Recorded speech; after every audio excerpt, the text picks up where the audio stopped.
What is going on, everybody? Welcome to another Hate Week special edition brought to you by our friends at Dostal and Kirk Financial and Insurance Services.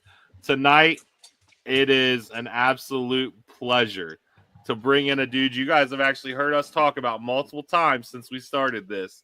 Recruiting class of '07 from Immokalee, Florida, top 20 backer in the country that year.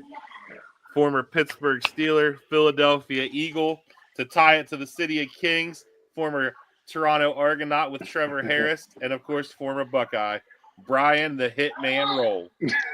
I appreciate it. Thanks, man. What is good, sir?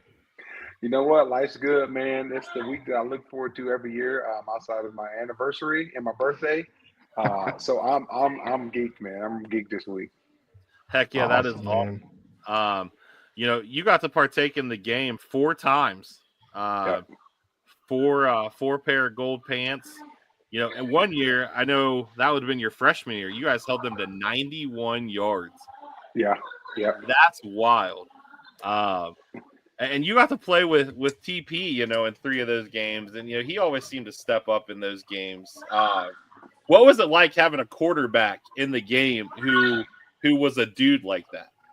You know what? It was awesome, man. And, a quarterback, having a great quarterback, man, can have your team play different swag.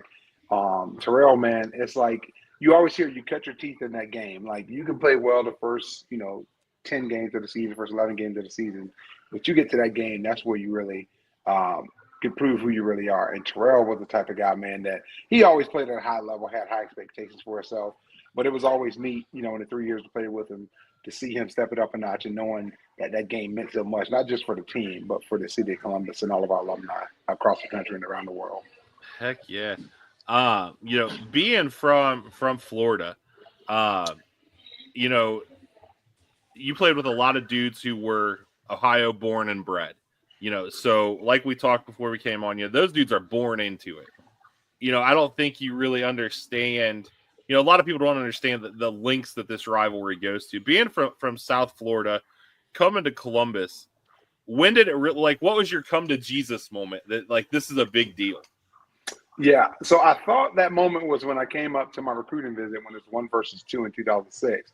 I had seen Florida play LSU, and I thought that was the best it could get. I grew up on Miami, Florida State. I thought that was the best it could get. But the moment that was like, this is real, was we played at Michigan. And I remember midfield scrum. I remember watching, hearing of Mike Hart and all these guys, and then obviously playing with James Laurinaitis and Malcolm Jenkins.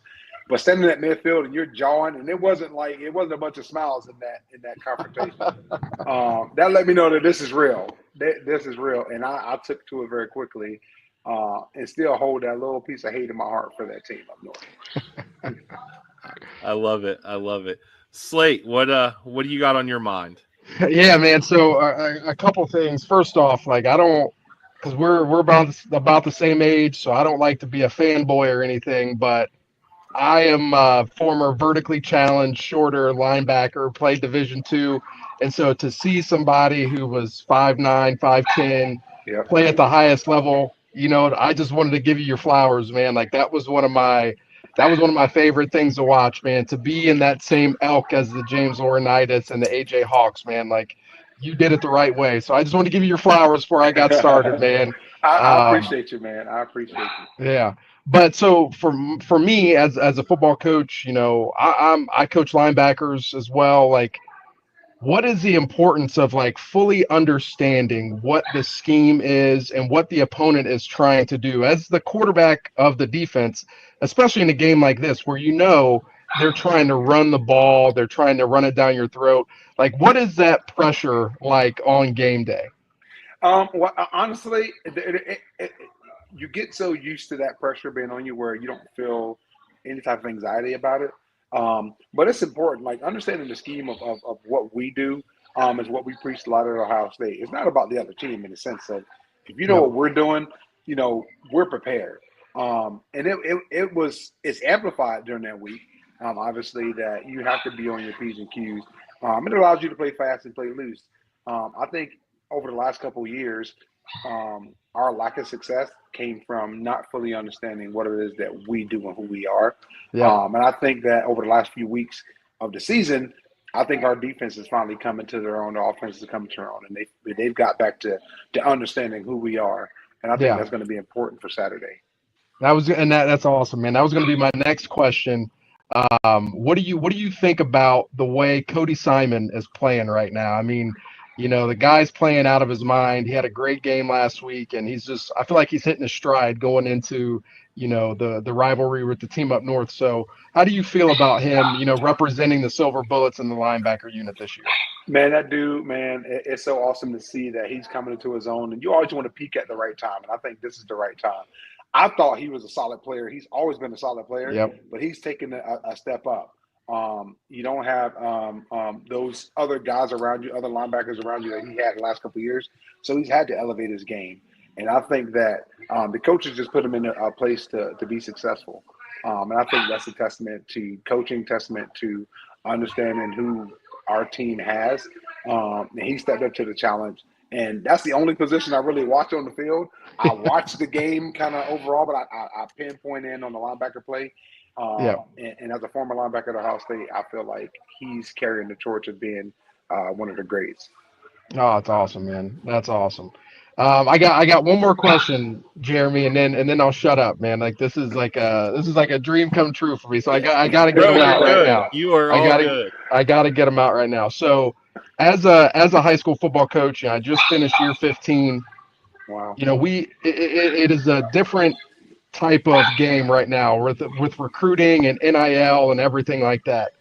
What is one thing like you could go back, like if you could go back and change one thing about your recruiting process or just understanding what you're getting into at Ohio State? Like what's one thing that you maybe didn't know and wish you would have known, or one thing that, man, I knew this, but I didn't know it was going to be like this. Like what's one thing like you could tell a high school player right now, like this is what you need to expect when you're going to play big time Division I football? I think it's truly playing part of a team. Most of these guys that come out of high school, they play on good teams. Some play on great teams, but you're always the man, right? You're the 5-star recruit, you're the 4-star recruit, you're the guy. And you have to realize that when you go to a school like Ohio State, Alabama, Georgia, you got to play on a team full of dudes, you know what I mean? Yeah. And truly understanding where you fit within that, and that you're not going to, you may be the man at that position, maybe, but you got to understand how to play within that. And I think, growing up in South Florida in Immokalee, with a great head coach, he taught us about, doing your 111. And we preached that at Ohio State. And also, it's a team thing. It's not about the individual, it's about the team. And once athletes tend to grasp that at every level, because you get guys that go to college, they become the guy, and then they tend to struggle at the next level, that they're not just the guy anymore. They have to play within the team. I think starting at the high school level is coaches like yourself who preach that, and guys will tend to be successful, I think, earlier on in their careers.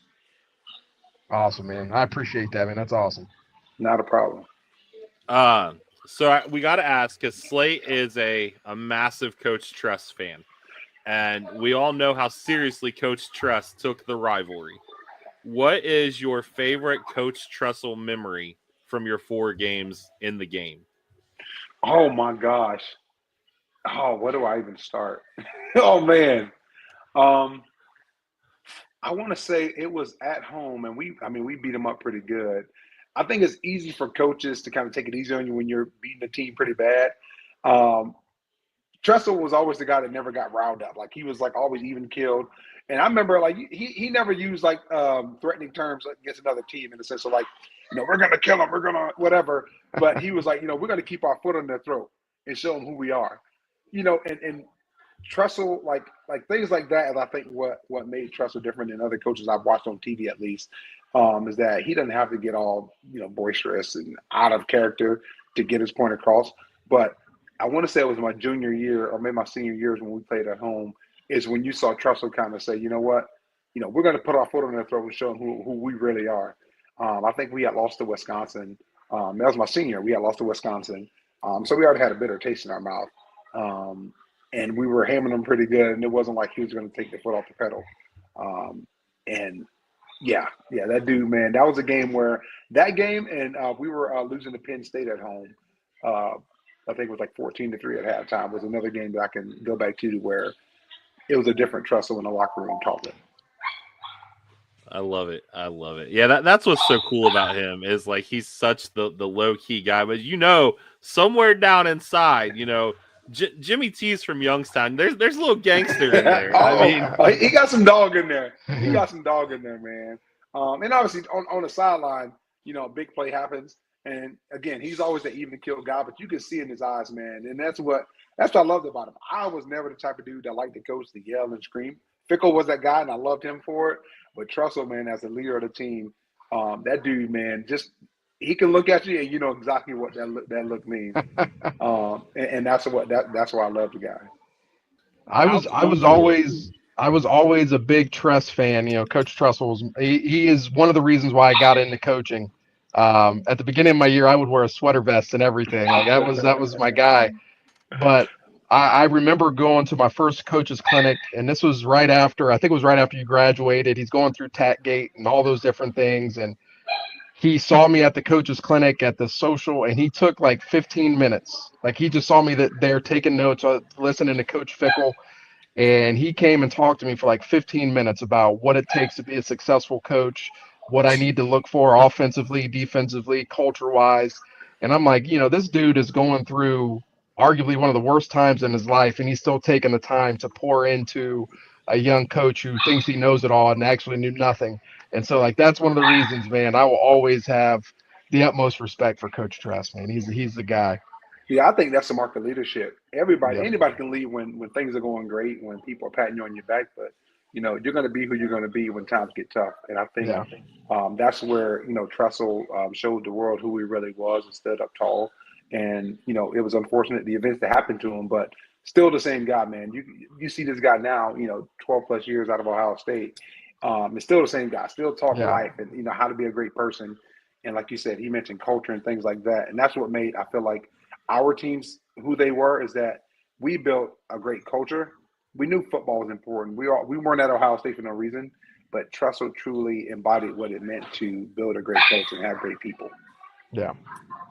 Yeah, I can absolutely, speak to like that whole concept. When I first met B, he was getting ready to go to the league, had been drafted, and my man was still driving the same Volkswagen that he rolled to Columbus with. He lived over in Hilliard, in an apartment complex over there, off campus, like, stay away from all the shenanigans and just, stay true to yourself. And that's a Jimmy T thing. And this is not a shot at Kyle McCord, but I got to ask you, with it being the game, if TP or Todd Beckman would have referred to it as just another game, what would Tressel have done? It ain't about what Tressel would have done. This is what our brothers would do. I mean, disrespect is a strong word maybe, but that's disrespectful to those people that came before you, the guys that came, that bled and sweated, who fought in this rivalry on both sides of the ball, because it's not just another game. It's the game for a reason. And I think you truly have to grasp that. And if you don't, obviously it shows that you don't get that. It's bigger than just the last 11 that you played. And the results show that when you treat it as just another game, it tend not to go your way. And the last 3 years, I think we saw that. Yeah, and I think we got some sound bites from Will Howard today that, for being a fifth-year transfer dude, he gets it. Like that is a dude who, I'm sure that his guys are ready to go through a wall for. Yeah. How cool is it? And did you ever think that you would see James Laurinaitis coaching in the game? I'm not surprised, to tell you the truth. When my senior year, when Marcus came back to coach, it was like, wow, guys do really come back and coach. And then, James a little older, so he had a tremendous NFL career. I'm not surprised because the guy that he was as a player, he was a coach on the field. That dude, man, I remember coming here and he took the young guys under his wing and showed us what it really truly meant to be just a workaholic, a student of the game. And he wasn't the fastest guy. He really wasn't the biggest guy. He was a big dude, but wasn't the biggest guy. So to see him come back and pour into these young athletes, I'm not surprised. Now it's going to be neat to see him on the sideline Saturday, and I'd love to be, just a minion on his shoulder, because that intensity doesn't leave you. I don't care how many years have gone by, that intensity doesn't leave you, and he's right there. You know what I mean? He's touching the field and get to see every play. So I'm excited for him just to be there to see it in person. Intensity is definitely in his blood. Yeah. His dad was an absolute badass. So, yeah, I'm gonna just go rapid fire to kind of wind this down, so you guys can get back to the families. We had some of the listeners send in some questions. So you got to go to the 1 versus 2 game on your visit. Yeah. Did you ever wish that you got to play it as a night game? I think it would have been neat to play it as a night game. Recently, we've heard this whole thing about Ohio State playing, noon games 5 weeks in a row, whatever. As a former player, I love a noon game. You don't have to wait all day and watch TV and try to take a nap. Honestly, I feel like there's some fatigue that sets in. But being able to get up in the morning at 7 o'clock, we do our morning walk, and you're on the field in a couple hours, I think it's awesome. And, the sun shining is cool. I think the noon game is great. A night game for the big game, I don't know if I would have. I think in 2006, that would have been a neat game to play in. Oh, yeah. Yeah, it felt different, man. That game, it just something about it. But as a player, having played in all 4 games being at noon, I think it was totally fine. I get it. There's so many traditions that go on this week. We saw it with the band on Sunday, senior tackle, former players coming in all week. I mean, hell, this week we get Bobby Carpenter in the booth. That's something different. What's your favorite tradition that comes with this week? I would definitely say the senior tackle, because everybody's is different, but it's all the same. We did something similar in high school, and I think, again, it's like I didn't know Ohio State did it before I came, but we did something similar in high school, and that's something that really stuck to my heart. It's like I chose this school based on the game and meeting Coach Russell, and then some of the same traditions that I grew up watching my oldest brother do in high school, I get to do it in college. And obviously having the band come in, you get to practice Strip Ohio, if you will, and interact with those guys and gals is an awesome experience. Heck yeah.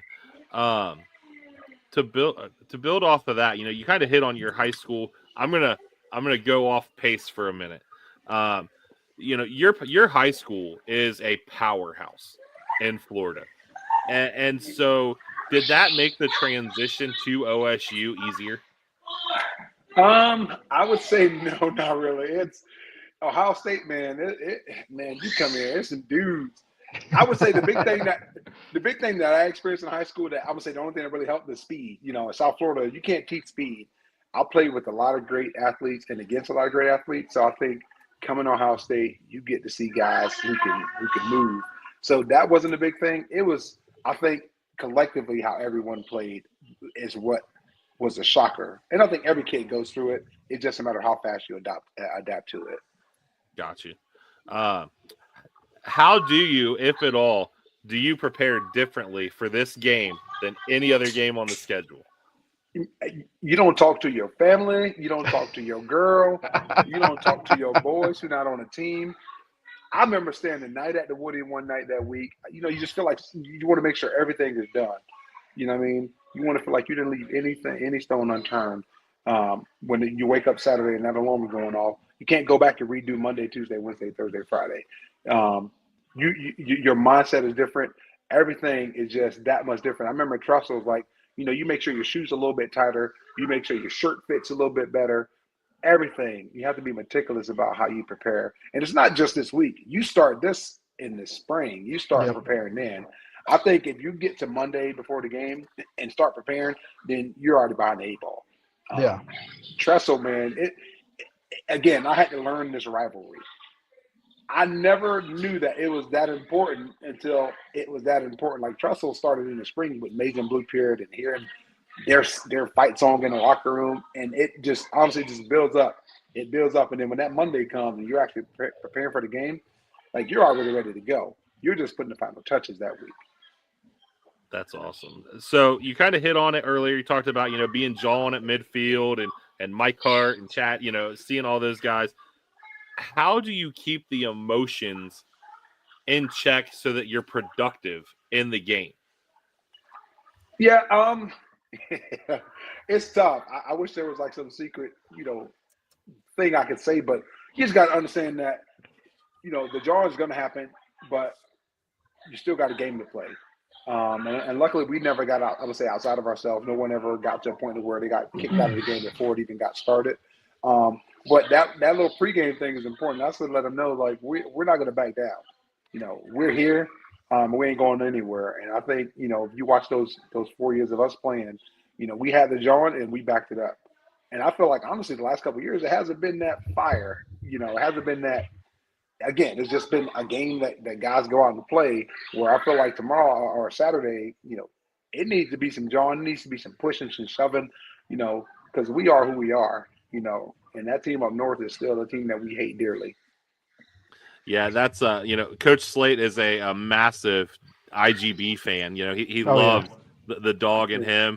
I'm a big Damon Arnett fan, another Florida guy who had no shame in barking a little bit, but if I need somebody to back me up and they're not available, I'm calling Damon.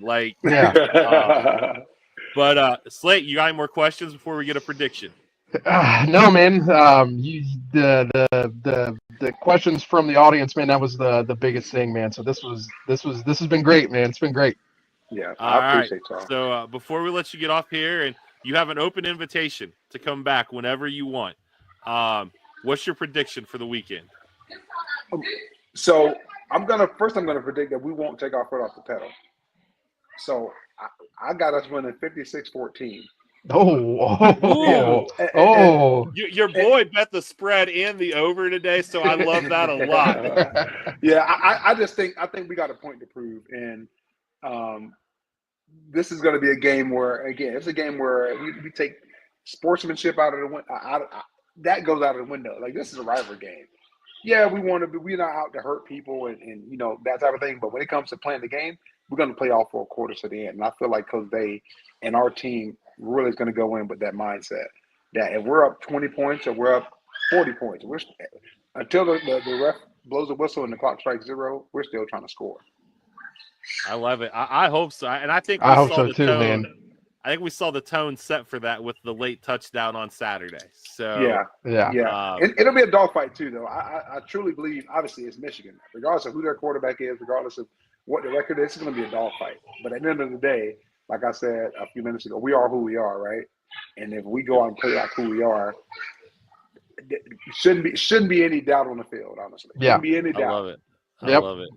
Well, man, we greatly appreciate you hopping on. And like I said, you have an open door. Whenever you want to hop on and talk ball, you are more than welcome.